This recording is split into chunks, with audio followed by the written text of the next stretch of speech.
Back to my YouTube channel. അപ്പോൾ നമ്മൾ ഇന്ന് വന്ന സ്പോട്ടാണ് മിനി ഗോവ. മിനി ഗോവ വരുന്നത് കോഴിക്കോട് ജില്ലയിലെ പയ്യോളിക്കടുത്താണ്. അപ്പോൾ നമുക്ക് ഇവിടുത്തെ കാഴ്ചകളൊക്കെ കണ്ടാലോ. ഇതാണ് ഉള്ളിലോട്ട് കയറുമ്പോഴുള്ളൊരു വ്യൂ. നോക്ക്, കൊള്ളാം. നമ്മൾ മിനി ഗോവയിലേക്ക് പോകുന്ന വഴി തന്നെ രണ്ട് വശങ്ങളിലും അക്കേഷ്യ മരങ്ങൾ ഇങ്ങനെ നിറഞ്ഞു നിൽക്കുകയാണ്. നല്ല ഭംഗിയുണ്ട് ഇതൊക്കെ കാണാൻ. കടന്നു വരുമ്പോൾ കാണുന്നത് നല്ലൊരു കാടാണ്. പിന്നെ അവിടെ കടലുണ്ട്. പിന്നെ ഇനി മിനി ഗോവ എന്ന് പറയുന്ന ഒരു സംഭവം എവിടെയാണെന്ന് നമുക്ക് പോയി നടന്ന് കണ്ടുപിടിക്കാം. ഒരു ഗോവ സെറ്റപ്പ്, ഈ എന്താ പറയുക, ഇതിൻ്റെ പേരെന്താ? മണലോ സിമന്റ് ഊഴി. നമ്മളങ്ങനെ ആദ്യം തന്നെ കാണുന്നത് ഒരു അടിപൊളി ബീച്ച് വ്യൂ ആണ്. പിന്നെ നമ്മൾ പിന്നെയും കുറേ ദൂരം നടക്കുകയാണ്. അങ്ങനെ നടന്ന് കുറച്ചങ്ങോട്ട് എത്തുമ്പോൾ പിന്നെ ഒരു മുന്നറിയിപ്പ് ബോർഡുണ്ട്. അപ്പോൾ ഇതെല്ലാവരും വായിക്കണം.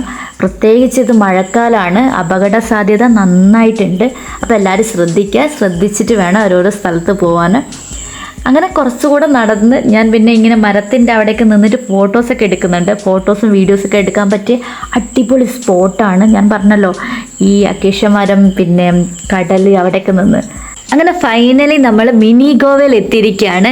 നമ്മളിവിടെ ഇങ്ങനെ ഇറങ്ങി വരുമ്പോൾ തന്നെ കാണുന്ന കാഴ്ച മനോഹരമായിട്ടുള്ളൊരു കാഴ്ചയാണ്.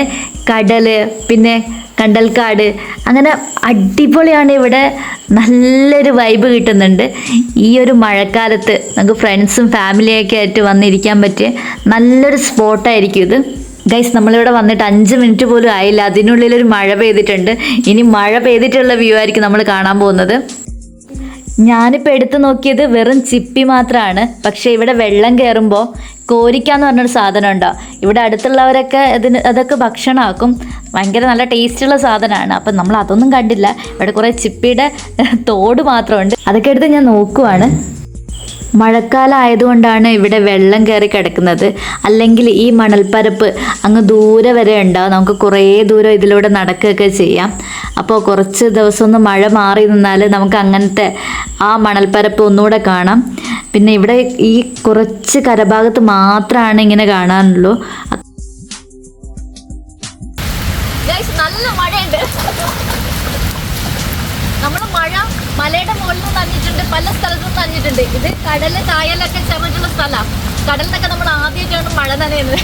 Super experience. അങ്ങനെ കുറേ കാലത്തിന് ശേഷം ഒരു അടിപൊളി മഴ നനയാൻ പറ്റി. അത് ചെറിയ മഴ എന്ന് പറഞ്ഞാൽ പറ്റില്ല, അത്രയ്ക്ക് വലിയ മഴയായിരുന്നു, നല്ല മഴ. അങ്ങനെ ആ മഴയൊക്കെ ഇങ്ങനൊരു സ്പോട്ടിൽ നിന്ന് ആ മഴ നനയുന്നത് അതൊരു പ്രത്യേക ഫീലാട്ടോ. അടിപൊളിയായിരുന്നു. ഈ കണ്ടൽക്കാടിൻ്റെ കാര്യം പറയാനാണെങ്കിൽ അതിൽ നോക്കി നിന്ന് നമ്മുടെ സമയം പോകുന്ന അറിയില്ല. അത്രയ്ക്ക് മനോഹരമാണ് അതിൻ്റെ ഇലകൾ. ഭയങ്കര സുഖമാണ് അതിലേക്ക് നോക്കിയിരിക്കുന്നത്. അപ്പോൾ ഞാനങ്ങനെ കുറേ നേരം അവിടെ കുറച്ച് നടന്നു, വെള്ളത്തിൽ കുറേ നേരം കളിച്ചു. പിന്നെ അവിടെ കുറച്ച് നേരം ഇരുന്നു. ഭയങ്കര മൈൻഡൊക്കെ നന്നായിട്ട് റിലാക്സ് ആവും കേട്ടോ ഇവിടെ ഇങ്ങനെ വന്നിരിക്കുമ്പോൾ. പിന്നെ അങ്ങനെ കുറച്ച് നേരം ഞാൻ അവിടെ ഇരുന്ന്, പിന്നെ നമ്മൾ ഇരിക്കുന്ന അവിടെ വരെ വെള്ളം കയറി. അങ്ങനെ അതുകൊണ്ട് മാത്രം അവിടെ നിന്ന് നമ്മൾ തിരിച്ച് നടന്നു പോവാണ്. മഴയൊക്കെ അങ്ങ് മാറിയാൽ ഈ മണൽപ്പരപ്പ് അങ്ങ് ദൂരെ വരെ ഉണ്ടാവും. അപ്പോൾ നമുക്ക് ഇതിലൂടെ കുറേ ദൂരം നടക്കാം, ഫോട്ടോസ് എടുക്കാം, വീഡിയോസ് എടുക്കാം. പിന്നെ എടുത്തു പറയേണ്ട ഒരു കാര്യമാണ് സേവ് ദ ഡേറ്റ്. നമ്മൾ കുറേ പേരുടെ സ്റ്റാറ്റസിലൊക്കെ കണ്ട ആ ഒരു സ്ഥലമില്ലേ, അത് നമ്മുടെ മിനി ഗോവയായിരിക്കും. ഇത് സേവ് ദ ഡേറ്റിൻ്റെ ആൾക്കാരുടെ ഒരു പ്രധാനപ്പെട്ട സ്ഥലമാണ്.